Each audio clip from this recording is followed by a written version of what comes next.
কুয়াশা মোড়া এক শান্ত শীতল সকাল, চারদিকে যেন প্রকৃতির এক মায়াবী চাদর বিছানো।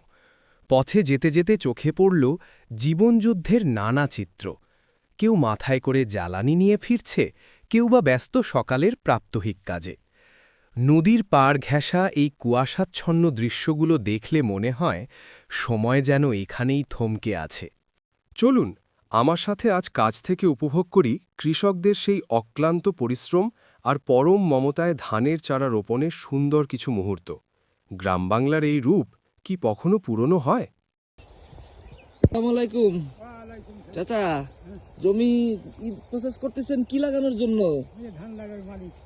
ধান লাগাবে না? আপনি কোন অঞ্চল থেকে আসছেন? ঘাটের থেকে? নাটোর। নাটোর? নাটোর রাজশাহী। নাটোর রাজশাহী। কি ধান লাগাবে? ইরি ধান। এই ধান? ফজল ভাই, এই মাটি কি করবো? এটা দিব। ইরি ধানের জন্য জমিটা প্রসেস করতেছে আমরা। এই যে পানি দেয়া ওইটুকু আপনার না? পানি দেয়া। ওখানে কি ধান লাগাবেন? ইরি ধান। ইরি ধান। এখন তো মোটামুটি জমি তো দেখতেছি প্রসেস হয়েই গেছে। হ্যাঁ, এখন এই যে সারবেন আজকে ধান লাগাবো। আজকে সার দিয়ে ধান লাগাই দিবেন না? কি সার দিবেন ইরির জন্য? এটা হলো যে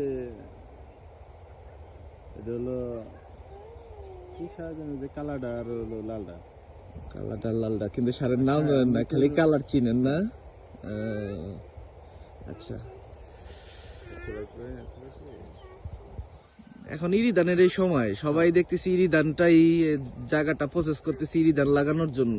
অনেক জায়গায় দেখে আসলাম যে আপনার ইরি ধান অলরেডি চারা রোপণ করছে। ওই সাইড দিয়ে হ্যাঁ, হ্যাঁ, হ্যাঁ। এই যে লাগাইছে, কিন্তু এই জায়গাটা শুরু হয়েছে। এই জায়গাতে এখনো শুরু হয় নাই না?